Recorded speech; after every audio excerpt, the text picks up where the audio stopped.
much, was she? That's Meatloaf from 1978. Ever since we first met about 3 years ago, 3.5 years ago, and talked about doing something at some point together. And then meeting up with Tony Thompson, who in turn mentioned to Bernard about doing something. The producer, Bernard Edwards. And then really Get It On, the T-Rex song, was the original, the initial inspiration for it. And since that, we were just going to do, you know, a couple of cover versions, and then we actually had a go at writing original stuff. And we found we could, couldn't we? We could. And I mean, it took 3 years to get round to it, and he calls me up on the phone at home. Incidentally, I was never allowed on this show before. I was too MOR. I thought you were going to mention Keep that. it tight. He called me up and said, "Get here, we need you. It's happening." And he sent me a cassette of the track, and I booked my ticket. I was there. But, you know, everybody was doing this and doing that, and it took that long for the timing to come together. But when it actually started rolling, apart from the peg that was bang a gong that we hung everything on, we didn't know what we were going to do. So what did you actually like about Robert's singing? I don't know.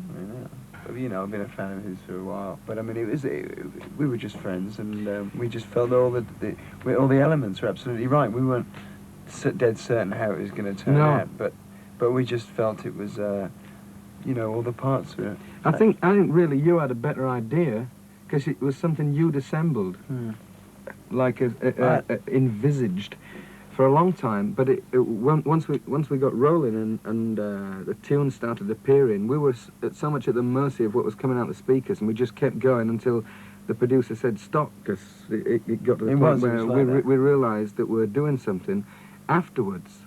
And it was at that point that we sent in a bill for an album cover that we'd made, and they said, "What album?"